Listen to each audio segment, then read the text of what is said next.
Hello दोस्तों, कैसे हो आप लोग। आज काफ़ी टाइम बाद ये वीडियो आ रही है हमारे इस चैनल के ऊपर।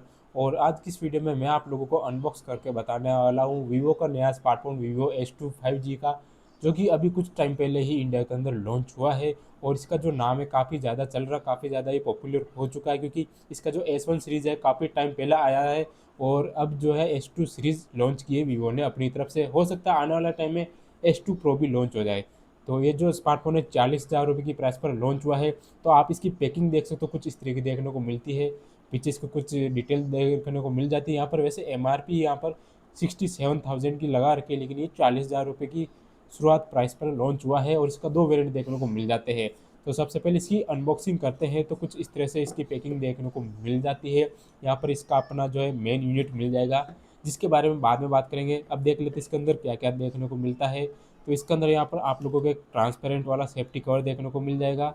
और यहाँ पर कुछ मैनुअल गाइड वगैरह मिल जाएंगे। यहाँ पर आपको डेटा केबल मिल जाती है टाइप सी वाली। और ये 44 वाट का फास्ट चार्जर देखने को मिल जाता है। और 40,000 रुपये के अकॉर्डिंग आज के टाइम पर 44 वाट चार्जर होना नॉर्मल हो चुका है, वरना इस प्राइस में आपको आसानी से 90 वाट की चार्जिंग का सपोर्ट भी मिलता था। लेकिन अभी जिस तरह से प्राइस हाइक चल रही है, उस हिसाब से अभी वीवो जो है 44 वाट का चार्जर दे रही है। और साथ में आपको ये जो सिम इंजेक्टर पिन देखने को मिल जाती है। और अब बात कर लेते हैं इसके मेन डिवाइस के बारे में। तो इसका ये जो वीवो S2 है कुछ इस तरह का देखने को मिल जाता है। और इसके अंदर 3 वेरिएंट देखने को मिल जाते हैं कलर को लेकर। और मेरे पास जो व्हाइट वाला वेरिएंट ले रखा है इसका, जिसका कुछ 3D पैटर्न वाला बैक पैनल भी देखने को मिल जाता है। और लुकिंग में काफ़ी अच्छा देखने को मिल जाता है। मतलब इसकी जो डिज़ाइन है वो जरूर से आप लोगों को पसंद में आने वाली है। और इस पर वीवो ने दोबारा से जो है कर्व डिस्प्ले वाला स्मार्टफोन लॉन्च कर दिया है, जो दो साइड से कर्व रहेगा और ऊपर नीचे से फ्लैट रहेगा। चारों साइड से कर्व नहीं रहने वाला है। और इसका जो डिस्प्ले दिखने में काफ़ी ब्यूटीफुल लगता है, काफ़ी अच्छा देखने को मिल जाता है। और इसकी एक चीज़ और अच्छी ये है कि इसके अंदर आप लोगों को 1.5 के रेजुलेशन का डिस्प्ले देखने को मिल जाता है, जो कि 120 हर्ट्ज की रिफ्रेश रेट के साथ में देखने को मिलता है। अगर इसके ब्लोटवेयर की बात करें तो जब मैंने इसे पहली बार सेटअप किया था तो कुछ इस तरह के एप्लीकेशन इसमें देखने को मिलती है प्री इंस्टॉल्ड।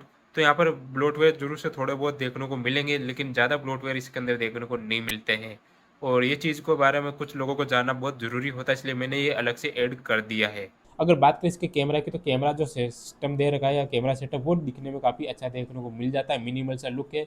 इसमें सिर्फ एक ही कैमरा काम का देखने को मिलेगा 50 मेगापिक्सल का। दूसरा कैमरा रहेगा 2 मेगापिक्सल का, जो किसी काम का नहीं है। यहाँ पर ओरा लाइट जरूर से देखने को मिल जाती है, जिसे स्टूडियो लाइट भी कहा जाता है वीवो की तरफ से। और फ्रंट में आप लोगों को 32 मेगापिक्सल का सेल्फी कैमरा देखने को मिल जाता है। और अच्छी बात यह है कि आप इसके फ्रंट और बैक दोनों कैमरा से 4K में वीडियो रिकॉर्ड यहाँ पर कर पाओगे।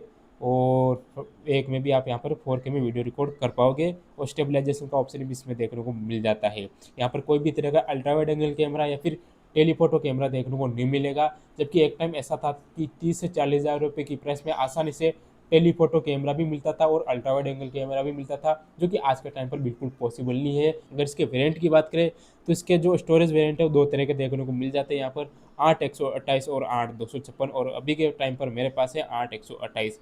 और इसके अंदर बैटरी अच्छी देखने को मिल जाती है 7050 mAh की, जो कि आपका आसानी से 2 दिन तो ज़रूर से निकाल ही देगी अगर आप लोग इसे नॉर्मल यूज़ करते हो। और इसके अंदर जो प्रोसेसर मिलेगा मीडिया टेक का मिलेगा डायमेंसिटी 7360 टर्बो, जो कि अच्छी खासी परफॉर्मेंस दे देगा। हैवी गेमिंग या फिर हैवी मल्टीटास्किंग में ये इतना काम नहीं करने वाला है, लेकिन नॉर्मल यूज़ में आप लोगों को कोई दिक्कत देखने को नहीं मिलने वाली है। और दोस्तों, अगर इसके एंड्रॉइड वर्जन की बात करें तो इसके अंदर आप लोगों को लेटेस्ट एंड्रॉइड 16 का सपोर्ट देखने को मिल जाता है आउट ऑफ द बॉक्स। इसके कुछ मैं आपको कैमरा सैंपल दिखा देता हूँ। कुछ 2 3 फोटो मैंने ली थी, ज़्यादा मैंने इसे यूज़ नहीं किया है। तो इसका जो सेल्फी फ़ोटो लिया था मैंने इसके फ्रंट कैमरा से, 32 मेगापिक्सल का इसका सेल्फी कैमरा है, जो कुछ इस तरह का देखने को मिलता है। और ये जो फ़ोटो मैंने इसके पोर्ट्रेट मोड में लिया था, तो यहाँ पर एज डिटेक्शन ठीक तरह से कर लेता है। और अगर दूसरा सैंपल भी दिखाओ तो कुछ इस तरह का देखने को मिल जाता है। आप इसमें थोड़ी सी वाइड सेल्फी ले सकते हो, ये जैसे नॉर्मल मोड में है और ये वाइड मोड में है, तो थोड़ा बहुत फर्क पड़ता है, ज़्यादा डिफरेंस इसमें देखने को नहीं मिलता है। अगर इसके बैक कैमरा की बात करें तो ये जो फोटो मैंने इसका 10x में लिया था, ये फोटो इसके 2x में लिया था। इसकी क्वालिटी जूम करके आप देख सकते हो, यहाँ पर गाड़ी के नंबर दिख रहे हैं। और ये जो फोटो है 1x में लिया था। तो इसका जो कैमरा है बेकार नहीं है, लेकिन इतना खास भी नहीं है। लेकिन जिस तरह से चल रहा है अभी प्राइस, कैमरा सही है। आप इसकी कैमरा से कोई शिकायत नहीं कर सकते, ज़्यादा कोई दिक्कत देखने को नहीं मिलने वाली है। अब अगर बात करें इसके यूट्यूब पर वीडियो प्लेबैक सपोर्ट की, तो यहाँ पर आप इसके यूट्यूब पर जो है आसानी से 4K में HDR वीडियो चला सकते हो, वो भी 60 FPS के ऊपर। मैं जैसे कि आपको एक सैंपल बता देता हूँ चला के। यहाँ पर आप लोग देख सकते हो कि इसके अंदर आप 4K में वीडियो प्ले कर सकते हो 60 FPS के साथ में, वो भी HDR का ऑप्शन भी इसमें देखने को मिल जाता है।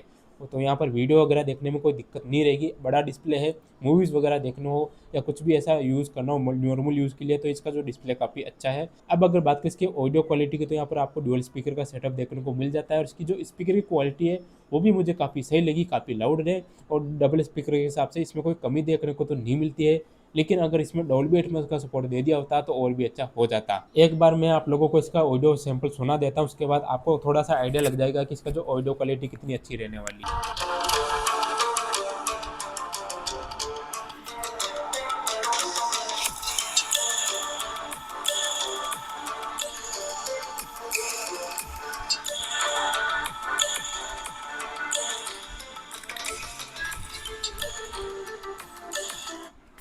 तो इस बार इसकी जो ऑडियो क्वालिटी ज़रूर से अच्छी देखने को मिल जाती है।